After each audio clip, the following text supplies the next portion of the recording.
Assalamualaikum warahmatullahi wabarakatuh.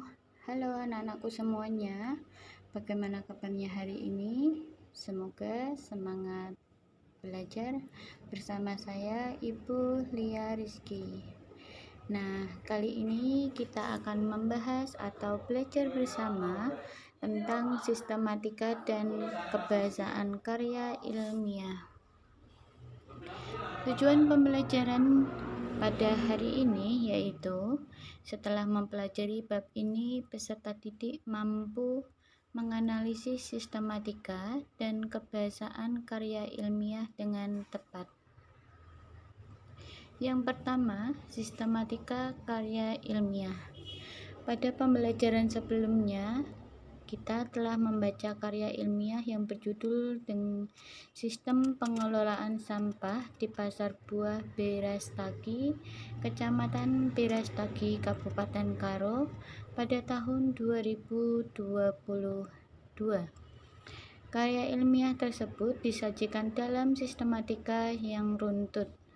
Karya ilmiah dapat disajikan ke dalam bentuk populer, semi-formal, dan formal. Boleh lihat di diagram berikut ini. Kemudian yang A, bentuk populer. Karya ilmiah populer merupakan suatu karya yang ditulis dengan bahasa populer. Bahasa populer yang dimaksud yaitu bahasa tersebut mudah dipahami oleh masyarakat dan menarik untuk dibaca. Karya tulis ilmiah populer menggunakan bentuk, isi, dan bahasa yang sesuai dengan kaidah-kaidah keilmuan. Penyajiannya menggunakan bahasa santai dan mudah dipahami masyarakat. Dengan demikian, karya ilmiah bentuk populer adalah karangan ilmiah yang berisi pembicaraan tentang ilmu pengetahuan dengan teknik penyajian sederhana mengenai peristiwa kehidupan sehari-hari. Sistematika karya ilmiah populer tidak menganut aturan penulisan karya tulis yang baku. Penulis bebas menggunakan bentuk penyajian. Pada umumnya, bentuk penyajiannya sederhana dan singkat. Bentuk penyajian karya ilmiah populer sering terdiri atas bagian awal, inti, dan bagian penutup.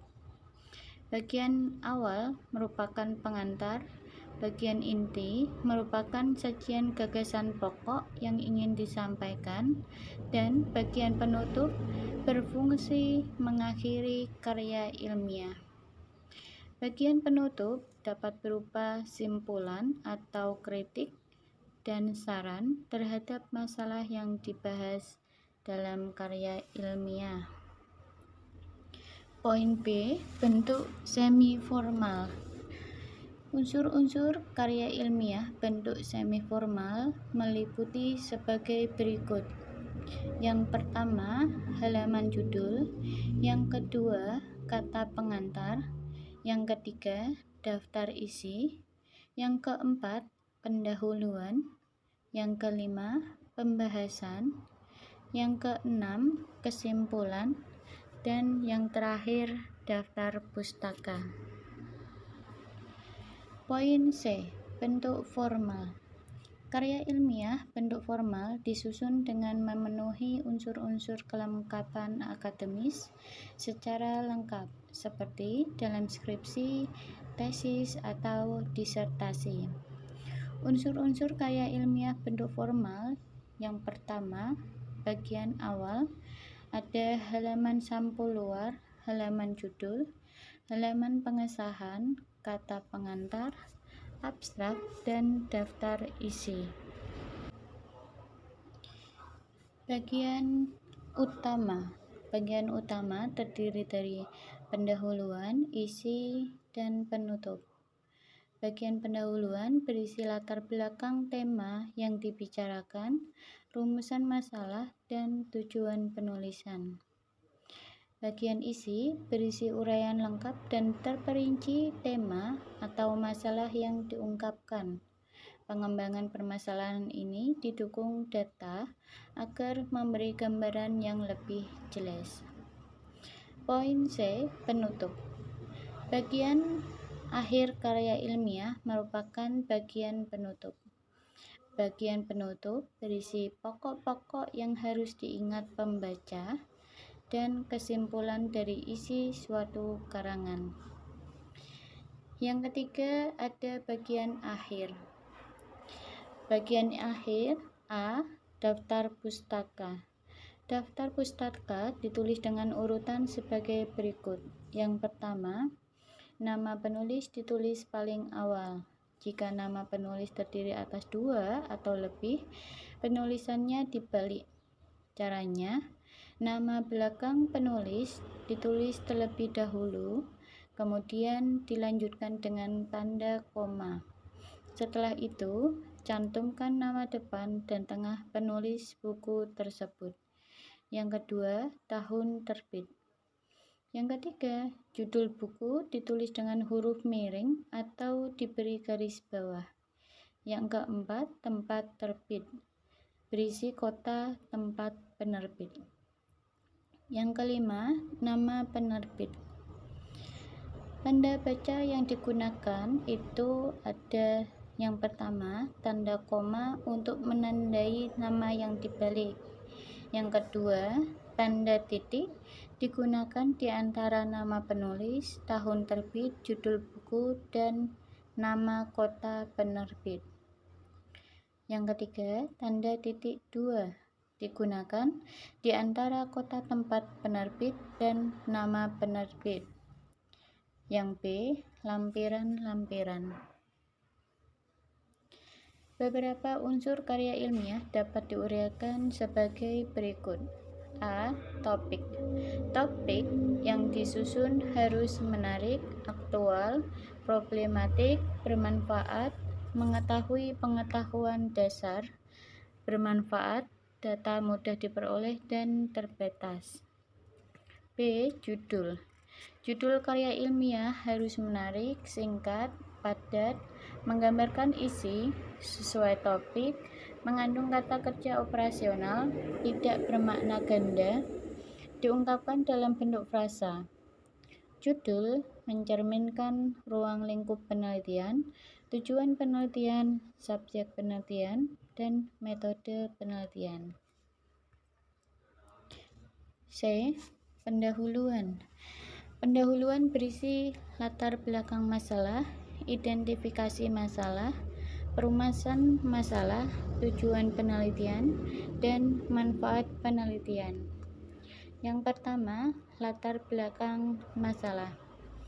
Paparan di bagian latar belakang masalah dimaksudkan untuk menjelaskan alasan timbulnya masalah, baik itu dari segi pengembangan ilmu, kemasyarakatan, maupun dalam kaitan dengan kehidupan pada umumnya. Yang kedua, rumusan masalah. Masalah adalah peristiwa, fenomena, atau kondisi lingkungan sekitar yang dianggap pemecahan oleh penulis. Rumusan masalah disajikan dalam bentuk pertanyaan dengan menggunakan kata tanya mengapa atau bagaimana. Masalah tersebut menjadi fokus pembahasan dalam karya ilmiah tersebut. Yang ketiga, tujuan penulisan karya ilmiah.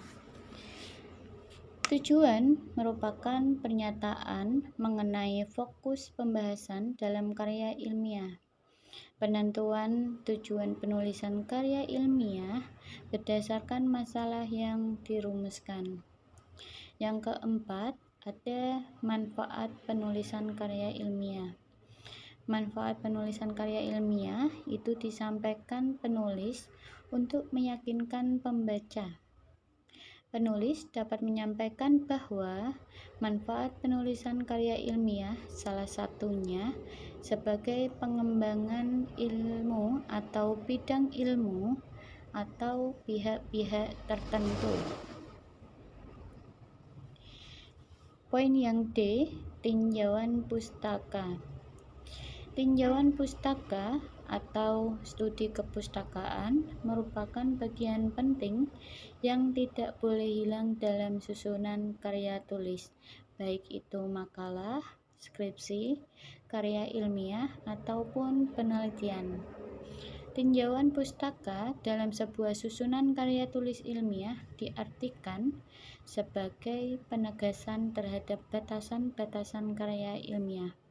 Selain itu, tinjauan pustaka mengemukakan sejumlah teori serta pendapat ahli terhadap fokus penelitian yang ingin dilakukan. Poin E. Metodologi penelitian. Metodologi penelitian diartikan sebagai prosedur atau tahap-tahap penelitian, mulai dari persiapan, penentuan sumber data, pengolahan, sampai dengan pelaporannya. Metode penelitian yang digunakan peneliti berbeda-beda tergantung pada tujuan penelitian. Metode penelitian berikut biasa digunakan oleh para peneliti. Yang pertama ada metode deskriptif. Metode deskriptif adalah metode penelitian yang bertujuan menggambarkan fakta dengan apa adanya tanpa ada perlakuan apapun. Data yang dimaksud dapat berupa fakta yang berupa kuantitatif atau kualitatif. Metode yang kedua ada metode eksperimen. Metode eksperimen adalah metode penelitian yang bertujuan untuk memperoleh gambaran atas sebuah gejala atau fenomena setelah mendapat perlakuan atau diteliti. Yang ketiga ada metode penelitian kelas. Metode penelitian kelas adalah metode penelitian dengan tujuan untuk memperbaiki persoalan-persoalan yang terjadi pada kelas tertentu, sebagai contoh tentang motivasi belajar dan prestasi belajar peserta didik dalam kompetensi dasar tertentu. Poin F, pembahasan. Bagian pembahasan berisi paparan isi pokok karya ilmiah terkait dengan masalah yang dikemukakan di bagian pendahuluan. Rumusan masalah dapat dianalisis oleh data yang diperoleh dari pengamatan atau wawancara. Data yang diperoleh dibahas dengan berbagai sudut pandang dan teori-teori yang dikemukakan sebelumnya. Pembahasan data bertujuan menjawab rumusan masalah yang telah ditentukan sebelumnya. Jika diperlukan, pembahasan dapat didukung oleh grafik dan tabel. Penulisan atau penulis perlu menggunakan argumen seperti yang tercantum dalam kerangka teoretis. Argumen penulis harus kuat agar pemecahan masalah sesuai dengan harapan. Jika argumen dan data yang dikemukakan penulis lemah, pemecahan masalahnya pun jauh dari harapan. Yang G, simpulan. Simpulan merupakan bagian intisari dari pendahuluan, kerangka teoretis, metode penelitian, dan temuan penelitian. Penulis perlu meringkas pernyataan-pernyataan pokok dari unsur-unsur karya ilmiah sebelum membuat simpulan. Jadi, simpulan harus berhubungan dengan unsur-unsur yang terdapat dalam karya ilmiah. Poin H, daftar pustaka. Daftar pustaka memuat semua kepustakaan yang digunakan penulis sebagai landasan penyusunan karya ilmiah. Sumber kepustakaan tersebut biasanya digali dari sumber tertulis, baik itu berupa buku, artikel, dokumen resmi, maupun sumber lain dari internet. Semua sumber tercetak oleh atau tertulis yang dimuat dalam karya ilmiah harus ditampilkan dalam daftar pustaka. Sebaliknya, sumber-sumber yang pernah dibaca oleh penulis tetapi tidak digunakan di dalam penulisan karya ilmiah tidak boleh dicantumkan dalam karya ilmiah.